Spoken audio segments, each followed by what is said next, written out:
Today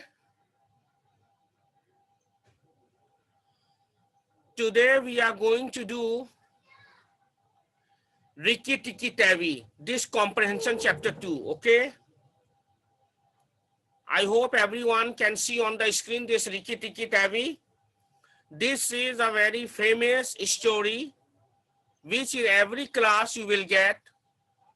Every board, whether it's ICSE board, CBSE board, or international board, everywhere this Rikki Tikki Tavi is taught in primary or secondary section. Right now also in our school, if you see class 4 book, Ankush must be knowing, सृष्टि का chapter है उसकी बहन का class 4 में, ये Rikki Tikki टैवी, उसको मैंने पढ़ाया है, ओके? तो it is a very nice story, okay? Now by Rustin Bond. Now I am going to explain you this story. Please pay attention.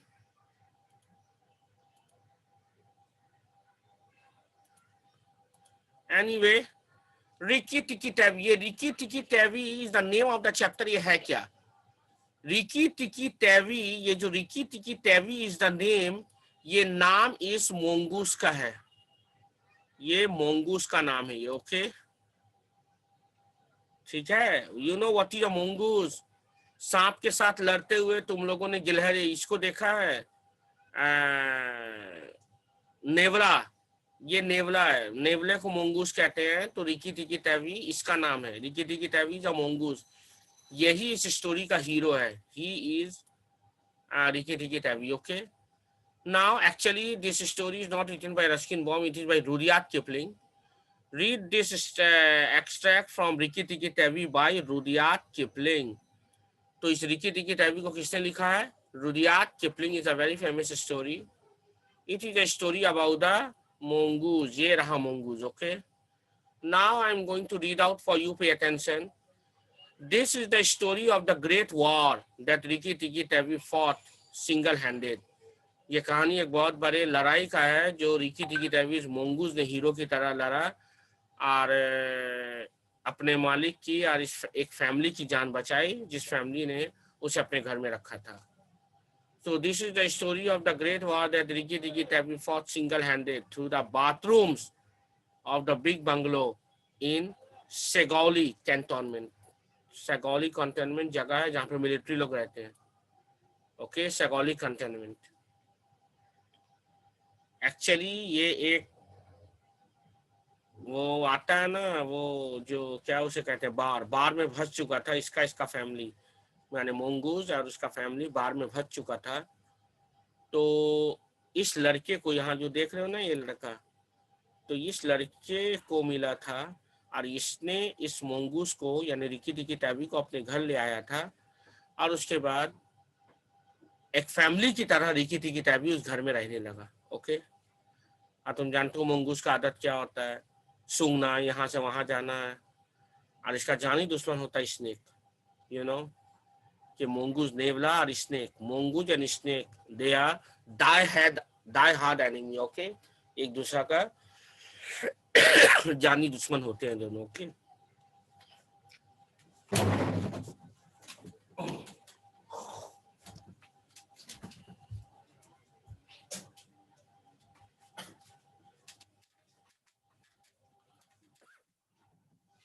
I'm sorry, I have a cough, very bad cough today, बहुत खांसी है मुझे आज.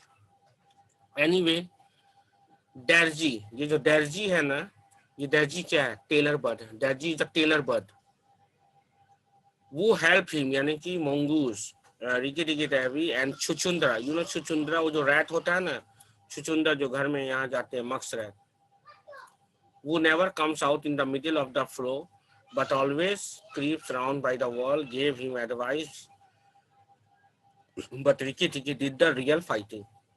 यानी tailor bird जो है, ये डैर्जी जो टेलर बर्ड है, और छुचुंदरा द मक्स रैकेट, इन दोनों ने मदद किया सलाह देने में, यानी कि just give advice to Rikki Tikki Tavi, but real fighting जो लड़ा स्नेक से वो mongoose ही लड़ेगा. यानी इस पूरे कहानी में ये है कि एक फैमिली होता है जिसके साथ रिकी टिकी टैवी रहते हैं और उस फैमिली पे बहुत बड़ा आफत आता है, यानी कि एक स्नेक हमला करता है, नाग एंड नगीना है। तो उस नाग एंड नगीना से उस पूरे फैमिली को बचाता है कौन? Like a hero, this mongoose. Okay, I hope till here you have understood. Now I am moving ahead.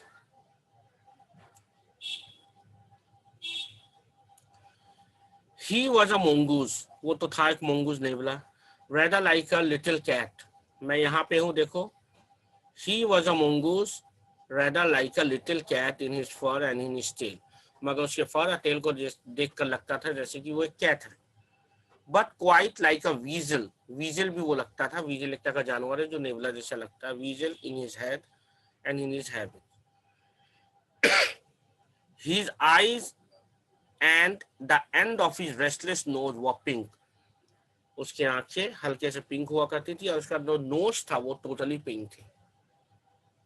He could scratch himself anywhere he pleased with any leg, front or back. उसका 4 पाँव है ना, 2 हाथ सामने और 2 हाथ सामने और 2 हाथ पीछे, यानी कि 4 limbs they have. तो अपने पूरे बदन को खरोच सकता था उससे। That he chose to use. He could fluff up his tail. He could fluff up his tail till it looked like a bottle brush. और वो अपने दुम को भी उठा लेता था जब तक वो बॉटल ब्रश जैसा ना दिखे। His war cry, यानी कि जब भी हम लोग कोई वार करने जाते हैं तो सबका एक वार क्राई होता है ना। जैसे हिंदू में भी वार क्राई होता है, हर हर महादेव जब भी अटैक करने जाते हैं। मुसलमान लोग कहते हैं ना, नाले तदबीर अल्लाह अकबर। तो उसी तरह रिकी टिकी टैवी का भी एक वार क्राई था। वो क्या था? रिक टिक टिक टिक टैक, ये उसका वार क्राई था। What was the war cry of Ricky Tikki टैवी? रिक रिक रिक टिक टैक, ये उसका वार क्राई था। Okay, now let's move ahead. One day what happened? What happened one day? One day a high summer flood, और यहीं से स्टोरी चालू होता है। Main story is here. यहाँ तक तो अभी हम लोग डिस्क्राइब कर रहे थे कि वो किस तरह का है, क्या उसका हैबिट था। आप देखो इस फैमिली में कैसे आया, मैं बता रहा हूँ। मैंने कहा था ना वो बाद में भग जाता है, तभी ये लोग इस फैमिली में रहने आ जाते हैं, रुडयार्ड किपलिंग के फैमिली में। तो one day a high summer flood washed him out of the burrow where he lived with his father and mother. ये अपने फैमिली के साथ रहा करता था, मगर एक बार में अपने फैमिली के साथ बिछड़ जाता है। And carried him kicking and clucking down a roadside ditch. और ये भस कर कहाँ जाता है? एक रोड किनारे एक नाले में, एक डिच।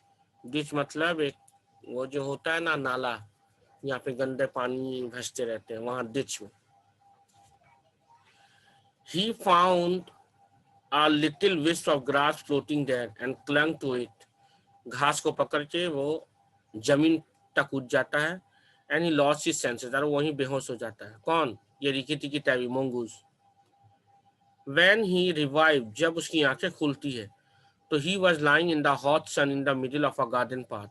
जब उसका आंख खुलता है वो बोलता मैं कहाँ हूँ, तो देखता है एक मुलायम मुलायम गद्देदार घास के ऊपर लेटा हुआ है और ऊपर सनशाइन है और उसके बदन को हीट मिल रहा है। In the garden path very drag Indeed, और एक स्मॉल बॉय वाज सीइंग, और उसके सामने एक छोटा सा लड़का है जो उसको बचाता है, मीन यानी रुडयार्ड किपलिंग का बेटा। And a small boy was seeing here is a dead mongoose, let's have a funeral. तो वो क्या सोचता है ना, इसको देखकर वो सोचता है कि ये मंगूज मर चुका है, इसको फनड्रिल कर देना चाहिए। फनड्रिल मतलब अंतिम संस्कार। ओके, क्योंकि वो तो भस कर आया था ना, भस कर आया था। उसके बाद वो जैसे तैसे अपना जान बचाकर घास को पकड़कर वो आई थिंक इस लड़के के बागान में आ चुका था और आकर बेहोश हो गया। आज जैसे उसकी आंखें खुली तो हिल नहीं रहा था वो, तो उसे देखकर समझा कोई डेड मंगूज है। और ये लड़का जो था उससे सोचा कि चलो इसको दफना देते हैं, इसका अंतिम संस्कार कर देते हैं, मर गया। नो सेड हिज मदर, मगर उस लड़की की माँ जो थी यानी रुडयार्ड किपलिंग की वाइफ बोली no said his mother, let's take him in and dry him. चलो इसको हम लोग अंदर ले जाते हैं और सुखाते हैं। Okay, perhaps he isn't really dead, वो सच में मरा नहीं है। ओके, उसकी माँ को लगा कि वो मरा नहीं है क्योंकि उसका बदन थोड़ा हिल रहा था, मूव हो रहा था। They took him into the house, मतलब दे कौन, वो माँ बेटा उसको ले गए। And a big man picked him up between his finger. ये बिग मैन कौन था? Rudyard Kipling. अपने हाथ से उठाया and a thumb and said he was not dead but half choke.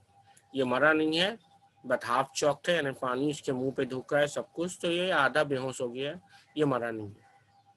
So they wrapped him in cotton wool and warmed him over a little fire and he opened his eyes and sneezed. और last में उसको ये लोग गर्मी दिया, उसको एक rap में बांधा इन लोगों ने, और तब जाकर इसे होश सही से आया। इसके बदन में जब गर्माहट गई तब रिकी टिकी टैबी ने ठीक मेरे ही तरह ऐसे करके छींका। ओके, यानी अब उसमें पूरे होश में आया।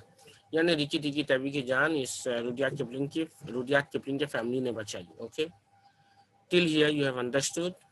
Now I'm moving ahead.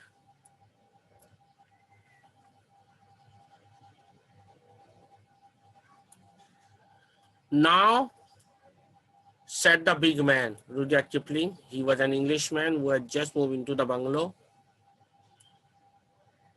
So he was an Englishman. Now, don't frighten him and we will see what he will do. Kumar बेटे को कहने लगा, उसने अपनी वाइफ और बेटे को कहा, अब इसको डराओ मत, रहने दो, ये जहां घूमना फिरना चाहता है, यानी रिकी टिकी टैबी के बारे में कहा, और इसको छोड़ दो, इसको डराओ मत तुम लोग, वो इंसान को देखकर डर रहा है। Okay, now it is the hardest thing in the world to frighten a mongoose because he is eaten up from nose to tail with curiosity. यानी अकॉर्डिंग टू द राइटर ये बहुत मुश्किल काम है एक मोंगूज यानी एक नेवले को डराना, क्योंकि सर से पांव तक वो क्यूरियोसिटी से भरा होता है। क्यूरियोसिटी मतलब उसे बहुत जिज्ञासा रहती है कि क्या हो रहा है, कौन है, कहाँ है। मतलब तुम अगर एक मोंगूस को अपने घर लाओगे, देखना वो मोंगूस पूरे दिन तुम्हारे घर में घूमता रह रहा है, और ऐसा ऐसा रास्ता, ऐसा ऐसा कोना, और उसे सब पता चल जाएगा जो तुमको भी नहीं पता तुम्हारे घर में कितने गड्ढे हैं, कितनी गलियां हैं, पर मंगूज को साथ सब कुछ पता चल जाएगा। Because mongoose is very curiosity full animal, of full of curiosity. Okay, the motto of all the mongoose family is, सभी मंगूज फैमिली का मोटो, जीवन का उद्देश्य एक ही होता है, रन एंड फाइंड आउट। क्या? भागो और पता करो, मतलब भागो और अपने जिंदगी को बचाओ और नया रास्ता ढूंढो। ये सभी मंगूज का अपने लाइफ में यही बात होता है। Okay, and Rikki Tikki was the true mongoose, और रिकी टिकी तो एक सच्चा मंगूज था। तो he looked at the cotton wool, तो उसने इस कॉटन वुल में देखा and decided that it was not good to eat, ran all the table and sat up and put his fur in order to scratch himself and jumped on the small boy's shoulder. अब उसका यहाँ से वहां कुदकना फुदकना चालू हो गया। अब उसको तो गर्माहट मिली, अब वो ठीक हो गया। अब सबसे पहले उसने उस बॉय के यानी कि रुडयार्ड किपलिंग का जो बेटा था उसके कंधे पे जाकर बैठ गया। आई थिंक इस लड़के का नाम टेडी था। हाँ देखो टेडी है, नेक्स्ट लाइन में देखो, don't be frighten teddy said his father, यानी कि रुडयार्ड किपलिंग का बेटे का नाम क्या था? टेडी। ओके, तो रुडयार्ड किपलिंग ने टेडी को कहा, टेडी मत डरो, ये कुछ नहीं करेगा, ये तुम्हारा दोस्त बनना चाहता है। That is his way of making friends. तो रुडयार्ड किपलिंग ने क्या कहा, यही तरीका है वो अपने दोस्त बनाता है। मतलब लोगों के बदन में अगर कोई मंगूस चले फिरे, तुम्हें लीक करे, तुम्हारे कंधे पर आकर बैठे माथे पर, बस समझ जाओ कि वो मंगूस तुमसे दोस्ती करना चाहता है। Okay, now let's move ahead. I think ये पूरा स्टोरी मैं आज ही खत्म कर दे रहा हूँ।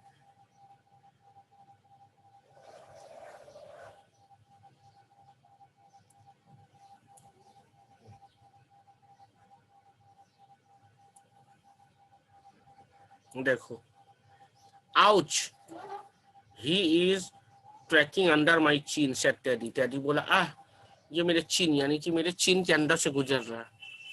टेडी बोला ऑब्वियसली चिन के अंदर से कोई गुजरेगा तो थोड़ा लगता है, और उसका खरा बदन है, स्मूथ बदन तो है नहीं. हाँ, फर उसका सॉफ्ट सॉफ्ट होगा पर. तो Rikki Tikki look down between the boys. Rikki Tikki look down between the boys collar. Boys के कॉलर के बीच में देखा है नेक. And snuff. स्नफ मतलब ऐसे ऐसे नहीं करते जानवर लोग सूंघता है जो ऐसे करके. Snuff that is ear and climb down to the floor. और उसके बाद जमीन पे चल गया. Where he sat rubbing his nose. और वो अपने नाक घसते घसते रह गया. Good gracious said Teddy mother. Teddy mother क्या बोली? Wow great mongoose, and that is a wild creature. I suppose he is so tame because we have been kind to him. देखो मंगूस जो है उसको जल्दी लोग पालते नहीं है, वो एक जंगली जानवर होता है. मगर जिस तरीके से टेडी के कंधे पे वो रहा, फिर उसके नेक के जरिए, हाथ के जरिए आस्ते आस्ते उसके बॉडी को पकड़े वो जमीन में उतर गया और चुपचाप अपना नाक घसने लगा. देखो उसने ज्यादा नुकसान नहीं किया. ये नहीं कि उसने गिलास को गिरा दिया या टेबल के ऊपर धड़पड़ाने लगा या उसने चाय वाय गिरा दिया. कुछ ऐसे नहीं किया जंगली जैसा हरकत. तो उसकी मम्मी ने कहा कि आई सपोज इज सो टेम, यानी कि वो थोड़ा टेम है, यानी कि डोमेस्टिक, जिसको हम लोग टेम करते हैं ना, यानी जिसको हम लोग सिखाते हैं. जंगली जानवर को जब हम लोग घर में लाते हैं, कोई भी कैट या बिल्ली या कुत्ते को हम लोग टेम करते हैं ना, सिखाते हैं, पालतू बनाते हैं. तो उसकी मम्मी बोली वाह ये तो पहले ही से टेम है, यानी पालतू. शायद इसलिए कि हम लोग इसके साथ बहुत ही काइंड बिहेव किए, इसलिए ये जंगली जैसा बिहेवियर नहीं कर रहा है. Like a time animal he is behaving. Okay, तो लो मैंने पूरा का पूरा आज ये कॉम्प्रहेंशन डिस्क्राइब कर दिया. टुमारो मैं बाकी का ये एक्सरसाइज ए एक्सरसाइज बी कराऊंगा. याद रहे, exercise A exercise B copy में होगा, बुक में जगह नहीं है. You can see 20 question answer copy में करना है. ए इज डिस्क्रिप्शन, डिस्कशन है, ये भी ए में कॉपी में करना है. ए और बी कॉपी में करना है. C using the sentence of both of the word, ये भी कॉपी में करना है. डी रीराइट द सेंटेंस, ये भी कॉपी में करना है. और ई नैरेट द इंसिडेंट, ये भी कॉपी में. यानी कि कल हम लोग जो एक्सरसाइज करना चालू करेंगे इस रिकी टिकी टैवी का, हम लोग सारा का सारा कॉपी में करेंगे. कॉपी में आपको हेडिंग लिख देना है. क्या हेडिंग? कॉम्प्रहेंशन 2. कॉम्प्रहेंशन 2 और हेडिंग लिखना रिकी टिकी टैवी. ओके, और उसके बाद कल क्लास का डेट लिख के हम लोग कल से एक्सरसाइज करना चालू करेंगे. कल तो पूरा एक्सरसाइज खत्म नहीं होगा, हम लोग कल भी करेंगे, उसके बाद परसों करेंगे, खत्म हो जाएगा. ओके, तो आई होप आज आप लोग पूरा टेक्स्ट समझ लिए. From tomorrow I will do all the exercises. इसके लिए नाउ स्टॉपिंग.